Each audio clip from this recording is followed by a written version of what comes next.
வணக்கம் நேயர்களே, நான் உங்கள் மணிகண்டன் பிரபாகரன். பக்தி யுகம் சேனல் மூலியமா உங்களை சந்திக்கல மிக்க மகிழ்ச்சி. இன்னைக்கு நம்ம சிறப்பு விருந்தினர் யார் வந்திருக்காருன்னு பாத்தீங்கன்னா, பேலன்ஸ் 3 ஆசிரியர் மிஸ்டர் சரவண சோமசுந்தரம் ஐயா வந்திருக்காரு. ஸோ ஃபர்ஸ்ட் ஆஃப் ஆல் அவர் வெல்கம் பண்ணிடலாம். வணக்கம் ஐயா. வணக்கம். ஓம் காலகால ஈஸ்வராய நமக, பிரபஞ்ச சக்தி நன்றி. கடந்த வீடியோ எல்லாம் சூப்பரா போயிருந்ததுங்க. அது சிம்மத்துக்கு சொல்லியிருந்தீங்க, அது நல்ல ஒரு வரவேற்பு இருந்தது. ஸோ அந்த வகையில கன்னி ராசி இன்னைக்கு நம்ம பார்க்க போறோம். கன்னியை பொறுத்த வரைக்கும் பாத்தீங்கன்னா நம்ம ஏற்கனவே சொன்னதே தான், கன்னி லக்னம். இப்போ கன்னி லக்னம்னாலே பொருளாதார லக்னம் தான். கன்னி லக்னத்துக்கு 10ஆம் வீடு அதே புதன் வருவாரு. அதே போல பாத்தீங்கன்னா 4ஆம் வீடு 7ஆம் வீடு குரு வருவார். நம்ம எப்பவுமே அந்த 12ஆம் இடத்துல இருந்தா நம்ம எப்பவுமே மூவ்மெண்ட் ஆகும். இதுல பாருங்க, சூரியன் அப்படிங்கிற கிரகம் தான் கன்னி லக்னத்தை பொறுத்த விரையாதிபதி.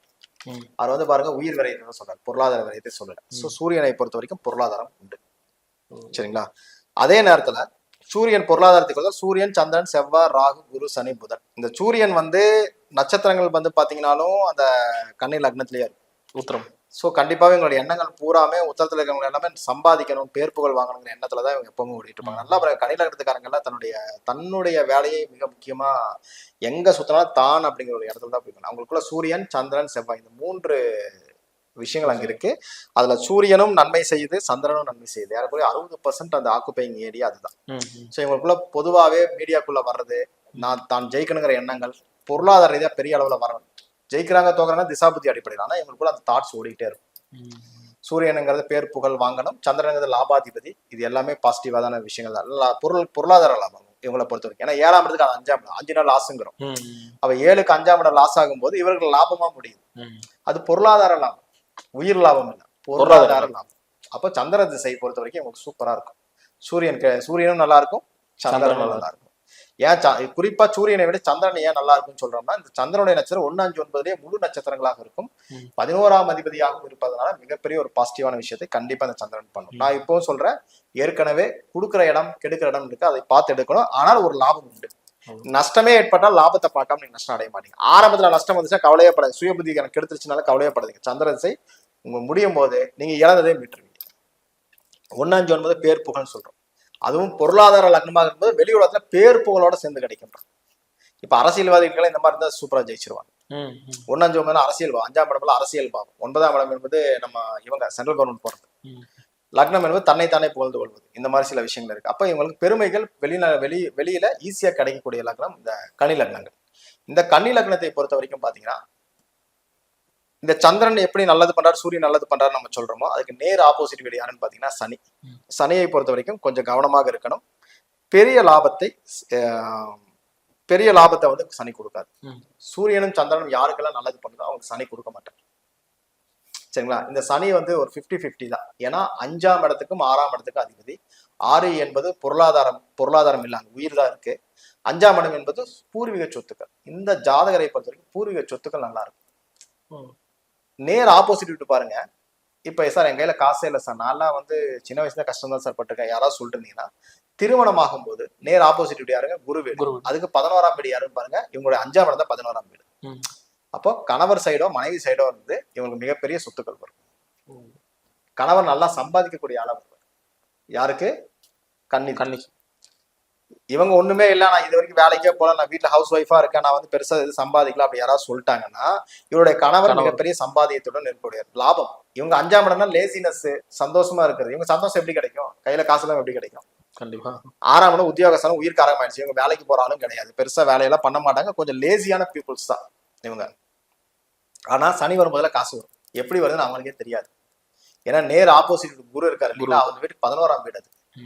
அப்போ அந்த 11ஆம் வீடு அவங்க சம்பாதிக்க யாரு? வீட்டுக்காரர் சம்பாதிச்சு யாரு கொடுக்க போறாங்க? இவங்களுக்கு தான் கொடுக்க போறாங்க. மனைவி சம்பாதிச்சு யார்கிட்ட கொடுக்க போறாங்க? கணவன் கொடுக்க போறாங்க. ஸோ இவங்களுக்கு மிகப்பெரிய ஒரு லாபத்தை கொடுக்கக்கூடிய இடம். ஆனால் சனி 50-50 தான், 100% ஒர்க் அவுட் பண்ணது. ஏன்னா புதன் நம்ம புதன் நல்லா இருந்தா சனி நல்லா இருக்குன்னு சொல்றோம். அதே நேரத்தில் இந்த லக்னத்தை பொறுத்த வரைக்கும் இந்த இடம் சனிங்கிறது ஒரு 50-50 தான் நம்ம எடுத்துக்கணும். ஏன்னா 5ஆம் இடமா வேலை செய்யும் போது நான் எப்பவுமே பிசினஸ்ல மட்டும் பண்ணாதீங்கன்னு சொல்லுவேன். பிசினஸை தாண்டி நீங்க எது யோசிச்சா சக்சஸ். இதே போல பாருங்க, இந்த லக்னத்துக்கு 3, 7, 11 தான் இந்த சனியுடைய நட்சத்திரங்கள் இருக்கு. நீங்க சம்பாதிக்க செஞ்சாலும் செலவாகும். எப்படி செலவாகும்னா 3, 7, 11 ஏற்கனவே சொன்ன மாதிரி நிறைய சொத்துக்கள் எழுது வாங்குவீங்க. 3, 7, 11 சொத்துக்கள் கண்டிப்பா வாங்குவாங்க. 3, 7, 11 நட்சத்திரம் இயங்கினாலும் ஒரு சொத்து வாங்குவாங்க சார்.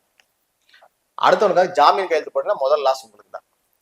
யாருக்குமே போடக்கூடாது. இவங்க போடக்கூடாது. ஏன்னா 50-50. 5ஆம் இடம் என்பது நம்ப வச்சு ஏமாத்துறது, நம்பி ஏமாறுது. 2 இருக்கா? இந்த லக்னத்தை பொறுத்து சனி 50-50 தான். ஏன்னா 5-6 கூடையவர். 6ஆம் இடம் வந்து கடன், நோய், எதிரி.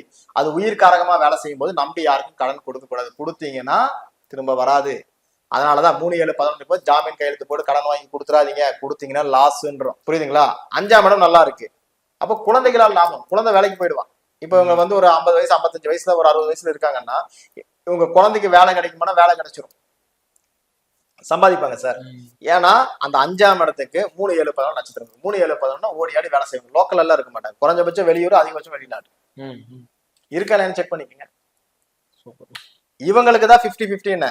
அப்போ யாரோ ஒருத்தர் மூலியமா அவங்க சந்தோஷப்படணும் விதி எழுதப்படுறீங்களா? கணவரால் லாபம், குழந்தைகளால் லாபம். 3-7-10 சொத்துக்கள் வாங்கக்கூடிய பாவம்.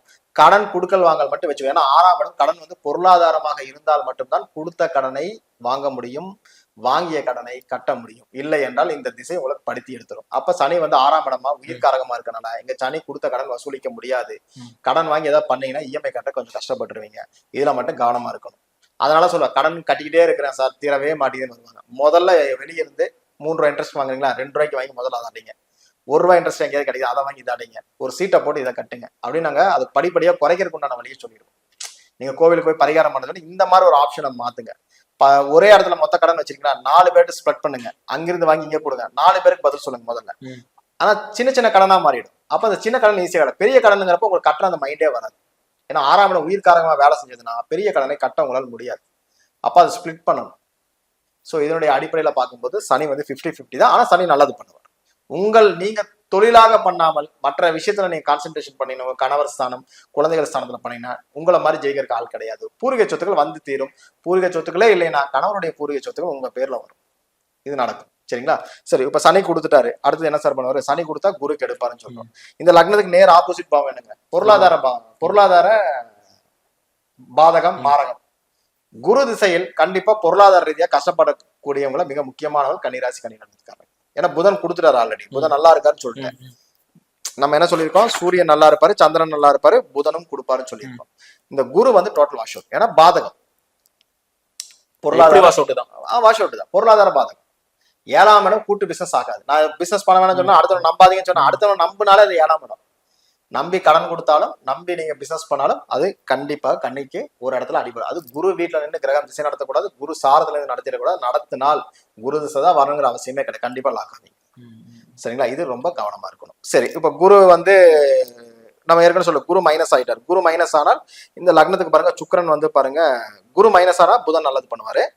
இதுக்கப்புறம் வந்து பாருங்க சனி கொடுக்காரு 50-50. ராகுவும் கொடுத்துருவார்.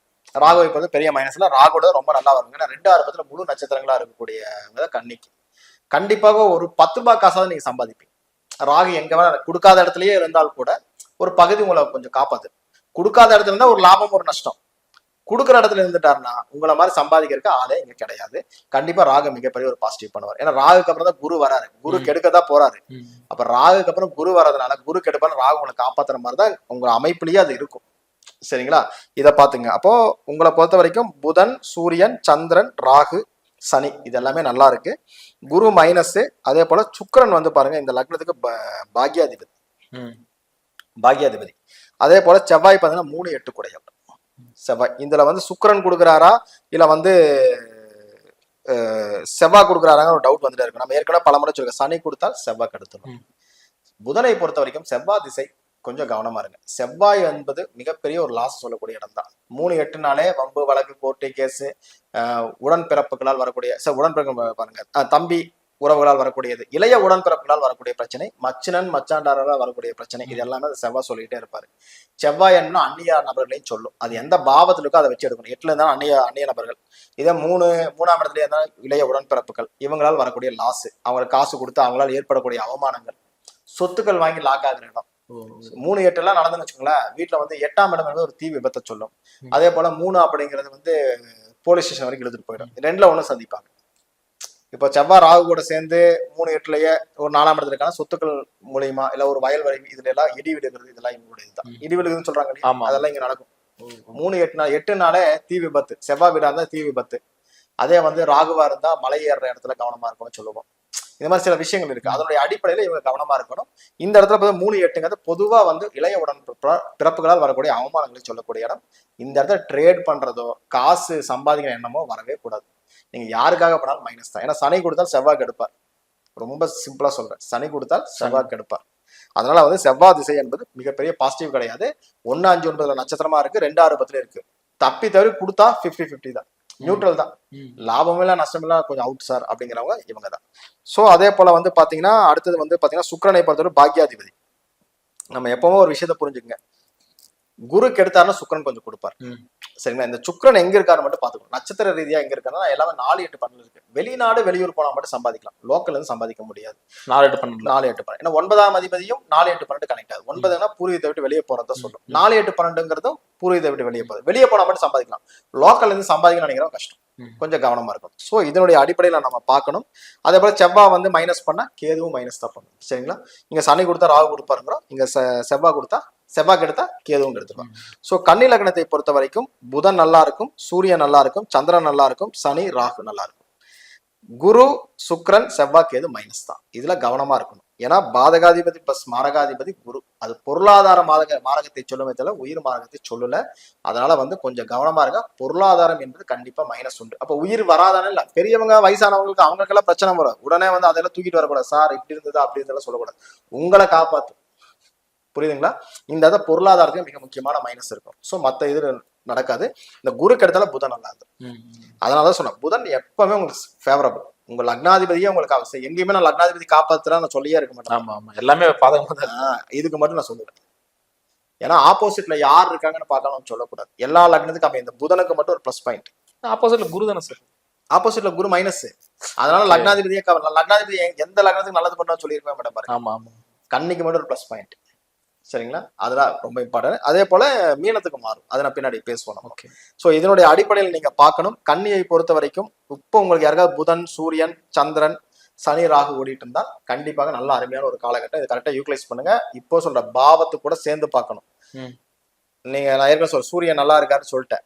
வந்தோன்னா சுய புத்தியில வருவாங்க. ஒண்ணுமே சுய புத்தி வராதிங்க. சுய புத்தி வந்தா லாஸ் தான். 1, 5, 9 லாஸ் நம்ம திரும்ப நம்ம சொல்லிட்டே இருக்கோம்.